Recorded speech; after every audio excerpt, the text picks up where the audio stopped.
Barter system is back. आपने एकदम सही सुना।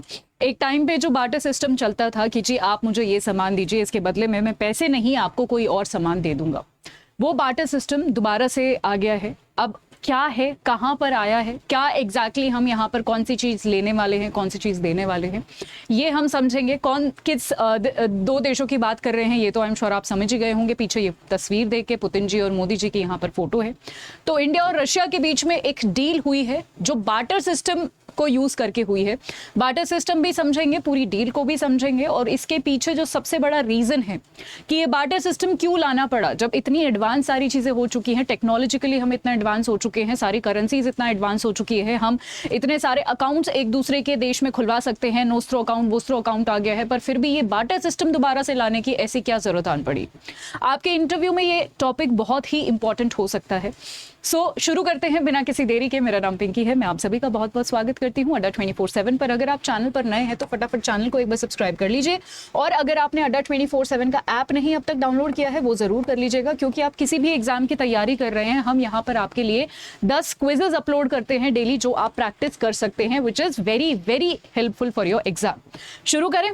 ऑल राइट, सो चलिए यहाँ पर शुरू करते हैं। अलग अलग न्यूज़पेपर्स ने एज यू कैन सी इसको कवर किया है कि S-400 का जो एक डील है, आप सभी को पता है, हम जो है रशिया से S-400 ले रहे हैं।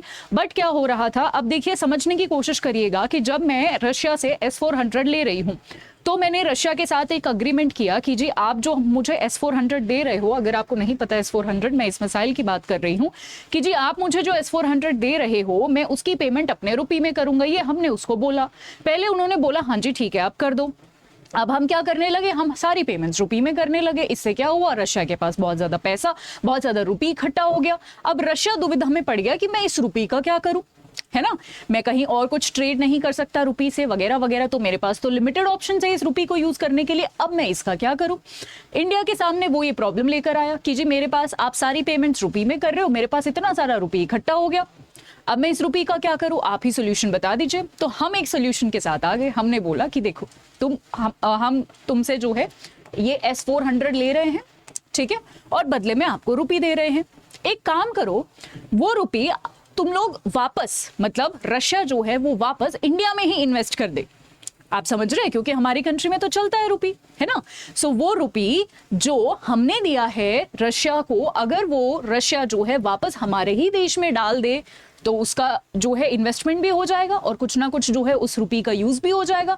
तो हमने क्या बोला कि हम एक काम करते हैं, हम ना कार्गो शिप्स याद रखिएगा, नॉर्मल शिप्स नहीं, कार्गो शिप्स की यहाँ पर बात हो रही है, जो सामान इस तरीके से जिनमें सामान लोड किया जाता है, कार्गो शिप्स, ठीक है। तो हमने बोला कि हम ना आपको कार्गो शिप्स दे देते हैं, आप ना कार्गो शिप्स के लिए हमारे यहाँ पर रुपये में जो है वो कार्गो शिप्स खरीद लो, ठीक है। तो इससे क्या होगा कि आपका जो रुपये का प्रॉब्लम है, रुपये जो इकट्ठा हो गया उसको यूज नहीं कर सकते, वो इशू सॉल्व हो जाएगा। रशिया ने बोला ये तो बहुत अच्छी टेक्निक है, ठीक है, हमारा एक इन्वेस्टमेंट भी हो जाएगा, हमारे पास जो हमें शिप्स चाहिए हैं, कार्गो शिप्स, वो भी हमारे पास आ जाएंगे, और रुपये हमें सोचना भी नहीं पड़ेगा कि हम इसको कहाँ पर इन्वेस्ट करें, ठीक है। अब हमारे जो है बेसिकली, अब आप रुपये में हमें पैसा जो भी है, अब आप रुपये में जो है हमें पेमेंट कर सकते हो। तो दोनों के ट्रेड रिलेशंस के लिए बेटर है ये डील, राइट। सो इसी डील को जो है हम डिटेल में समझने वाले हैं। वैसे तो मैंने आपको पूरा क्रक्स बता दिया है कि क्या ये क्रक्स है, ठीक है, कार्गो शिप्स और यहाँ पर S-400 मिसाइल्स का। बट डिटेल में आप यहाँ पर देख सकते हैं कि कुछ रिपोर्ट्स ने जो है यहाँ पर बोला है कि काफी ना स्टैंड ऑफ आ गया था, यानी बीच में ना चीजें रुक गई थी हमारे और रशिया के बीच में।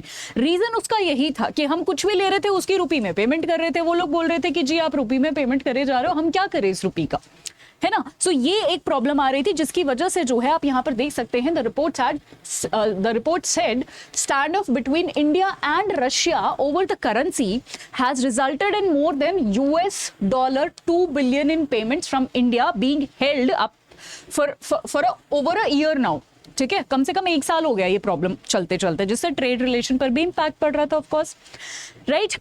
तब दोनों कंट्रीज ने डिसाइड किया कि हम जो है ये चीज जो है यहाँ पर करते हैं, राइट। अब यहाँ पर आपको जो फ्रंट फेस है, मैं हमेशा कहती हूँ कि किसी भी चीज के 2 रीजन होते हैं, एक तो जो फ्रंट पे रीजन होता है, एक हिडन रीजन होता है हर एक चीज का।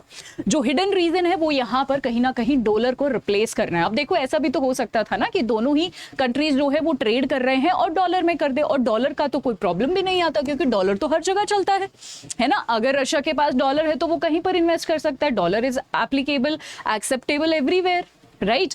बट दोनों ही कंट्रीज ने डॉलर वाला ऑप्शन देखा ही नहीं, क्योंकि हम डॉलर को कहीं ना कहीं रिप्लेस करना चाहते हैं, बाईपास करना चाहते हैं। इसका रीजन भी मैं आपको बताऊंगी कि क्यों एक्चुअली हम डी डॉलराइजेशन को जो है हम इतना एक्सेप्ट कर रहे हैं, और डी डॉलराइजेशन क्यों है आखिर, और ये आपके पेपर में, आपके इंटरव्यू में डायरेक्टली पूछा जाएगा, ठीक है। अगर कोई भी इंटरनेशनल रिलेशन से आपसे क्वेश्चन पूछा जाता है तो, ठीक है। अगर मैं बात बताऊं तो सितंबर 2023 तक ने India has already bot more than $500 billion barrel of crude, almost जो है 10-fold इंक्रीज जो है वो पिछले साल से हुआ है। तो कहीं ना कहीं मैं जो उनसे कोई भी चीज खरीद रही हूं, यहां पर वही ऑथर कहना चाह रहा है कि जी हम बहुत सारी चीजें जो हैं उनसे ले रहे हैं, तो अगर मैं कहीं से कुछ खरीदती हूं तो उनको पेमेंट करूंगी ना, वो पेमेंट जो है वही तो इशू है, वही तो सारा प्रॉब्लम है। वहां के एक मिनिस्टर ने भी, फॉरेन मिनिस्टर ने भी यही सेम बात बोली है कि देखो हमने ना बिलियंस ऑफ रुपी एक्यूमुलेट हो गए हमारे पास, और अब हम इसका क्या करें, that we haven't yet found a use for it, कि हमारे पास तो जी इसका अभी कोई यूज ही नहीं है, तो हम क्या करें, इसका एक सोल्यूशन हमें बता दो। एंड फाइनली बार्टर सिस्टम के साथ हम आए हैं, एक बहुत ही बेहतरीन सोल्यूशन है, दोनों ही देशों की प्रॉब्लम सॉल्व हो जाएगी, और अगेन डॉलर को भी हमें यूज नहीं करना पड़ेगा, जो अल्टीमेटली गोल है दोनों ही कंट्रीज का, राइट। बट यहाँ पर अभी कुछ चैलेंजेस हैं, राइट। धीरे धीरे हो सकता है कि वो जो है बेटर हो जाए। चैलेंजेस में से एक चैलेंज ये है कि जो अभी जो है यहाँ पर इंडिया जो है, हमारे यहाँ पर जो है कन्वर्टेबिलिटी जो है वो अभी पार्शली है, पूरा कन्वर्टेबल नहीं होता है हमारे यहाँ पर, कन्वर्टेबिलिटी फुली यहाँ पर जो है अलाउड नहीं है। तो ये कुछ ऐसे चैलेंजेस हैं जो अभी हैं, बट आई एम श्योर ये भी चीज़ें जो है अगर हमें डॉलर को अगर बाईपास करना ही है तो ये सारे हर्डल्स जो हैं हमें पार करने पड़ेंगे, ठीक है।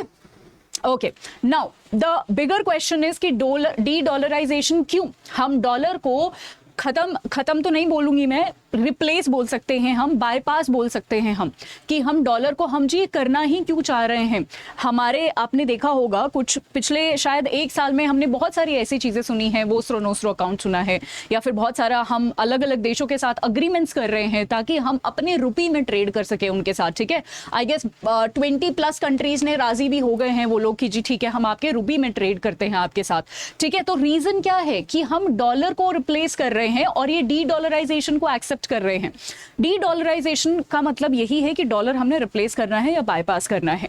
इसका रीजन ये है, आपने I am sure Swift agreement का नाम सुना होगा, एक तरीके का जो है यहाँ पर पेमेंट सिस्टम आप लगा लीजिए, एक तरीके का अग्रीमेंट है जिससे यूएस ने जो है, यूएस और रशिया की आप सभी को पता है नहीं बनती, कोल्ड वॉर के टाइम से ही, शीत युद्ध के टाइम से ही। तो हुआ क्या कि रशिया ने जो है स्विफ्ट सिस्टम से उसको निकाल दिया कि जी आप डॉलर को यूज करके कोई भी ट्रांजैक्शन, कोई भी पेमेंट नहीं कर सकते हो। अब यूएस जो है किसी के साथ भी ऐसा कर सकता है जैसा रशिया के साथ किया। तो कहीं ना कहीं वो इंस्टेबिलिटी को खत्म करने के लिए वो एक होता है ना, हम किसी और की चीज यूज करते तो कहीं ना कहीं वो टेंशन रहती है, जब तक वो चीज हमारी नहीं होती तो कुछ ना कुछ प्रॉब्लम हमें रहती है। सो उस इंस्टेबिलिटी को कैंसिल आउट करने के लिए हम अपने ही रुपये को, अपनी ही करेंसी को इंटरनेशनलाइज कर रहे हैं और उसको एक बढ़ावा, एक पुश दे रहे हैं। ऑल्सो डेफिनेटली एक तो ये एक हमें खतरा है, दूसरा जो है, और ये सिर्फ हमें नहीं किसी भी देश को खतरा है, एक टेंशन है, खतरे से ज्यादा मैं बोलूंगी एक टेंशन है। दूसरा अगेन डिपेंडेंस जो है वो हमारी कम हो जाएगी, हमें डॉलर पर निर्भर नहीं रहना पड़ेगा। कल को यूएस के साथ अगर हमारे रिश्ते खराब हुए तो हमारी इकोनॉमी नहीं इंपैक्ट होनी चाहिए, राइट। इसलिए आपने देखा होगा हमारे फॉरेक्स रिजर्व में भी, फॉरेक्स रिजर्व आप सभी को पता है जो आरबीआई मेंटेन करता है, फॉरेक्स रिजर्व में भी हमारे फॉरेन करेंसी एसेट होते हैं जिसमें डॉलर सबसे ज्यादा हम इकट्ठा करके रखते हैं कि जी अगर देश में कोई भी मुसीबत पड़ी तो फॉरेक्स रिजर्व का पैसा हम यूज कर सकते हैं। उसके अलावा गोल्ड भी हम रखते हैं, एसडीआर भी रखते हैं जो कि आईएमएफ का एक इंस्ट्रूमेंट है, अलग अलग चीजें हम रखते हैं। बट अभी जो है, जो न्यूज आ रही है वो ये है कि डॉलर को इसमें भी, यहां पर भी हम जो है कम करते जा रहे हैं। डॉलर की जगह हम गोल्ड को बहुत ज्यादा जो है प्रेफरेंस दे रहे हैं, यानी गोल्ड को ज्यादा एक्यूमुलेट कर रहे हैं। सो ये सारी चीजें हैं, ये प्लान्ड चीजें हैं, ऐसा नहीं है, और 1-2 साल हो गए हैं ये सारी चीजें चल रही हैं, आगे धीरे धीरे बढ़ रही हैं, राइट। सो आपको मुझे ये क्वेश्चन बताना है, मतलब ये क्वेश्चन है जो आपको मुझे कमेंट सेक्शन में बताना है कि आप इस मुद्दे के बारे में क्या सोचते हैं। क्या इंडिया और रशिया ने एक सही स्टेप उठाया है, या फिर यूएस के साथ ऐसा हमें नहीं करना। एक्चुअली ये कोई बहुत बड़ी बात नहीं है, बट ये डी डॉलराइजेशन एक गलत कॉन्सेप्ट है। आपका क्या ओपिनियन है, क्या डी डॉलराइजेशन सही है, और रशिया और इंडिया का जो अभी जो ये हमने बैटर सिस्टम को हम लेकर आए हैं, क्या ये सही है? I want to know your opinion, क्योंकि एग्जैक्टली यही आपसे इंटरव्यू में पूछा जाएगा। आजकल इंटरव्यू में ये नहीं पूछा जाता डी डॉलराइजेशन का मतलब बता दो, हो सकता है ये भी पूछ ले, बट आपका ओपिनियन ज्यादा मैटर करता है आजकल के इंटरव्यूज में। इंटरव्यूज आर गेटिंग डिफिकल्ट, तो आपको अपना एक ओपिनियन बनाना पड़ेगा। मुझे आप कॉमेंट सेक्शन में जरूर बताइएगा। अब मैं आपको एक चीज इन्फॉर्म करना चाहती हूं कि अगर आप आरबीआई के लिए प्रिपेयर कर रहे हैं तो 8 तारीख से, यानी आज से ही हमारा एक आरबीआई 4.0 बैच शुरू हुआ है, जिसमें हम प्रीलिम्स, मेंस, इंटरव्यू तीनों की तैयारी करवा रहे हैं।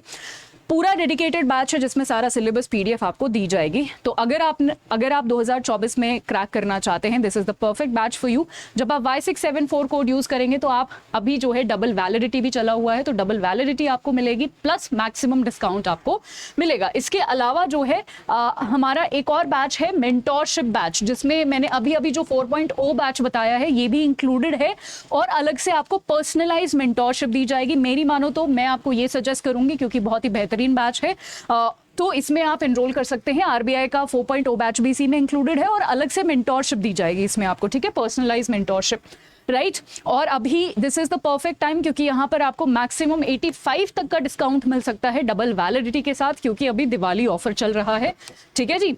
और ये सारी ही चीज़ें आप सभी को पता है बैंक महापैक प्लस और रेगुलेटरी महापैक में आती है, इसलिए हम स्टूडेंट्स को हमेशा सजेस्ट करते हैं कि गो विद बैंक महापैक प्लस या फिर रेगुलेटरी महापैक, क्योंकि ये अपडेट होते रहते हैं। ऐसा नहीं है 1 महीने में ही बैच खत्म हो जाएंगे। अगर आप अगले साल भी आपको एग्जाम देने हैं, आपको अपडेटेड कोर्स और सारे एग्जाम्स का एक्सेस आपको यहाँ पर मिल जाएगा, with PDF, with MCQ, with e books, right. Again the code remains the same, Y674, जिससे आपको maximum discount with double validity मिल सकता है। आज के लिए इतना ही। आई होप आपको सेशन पसंद आया हो। जैसा भी आपको सेशन लगा हो, do tell me in the comment section. Also I would love to know your opinion. Thank you so much everyone, take care.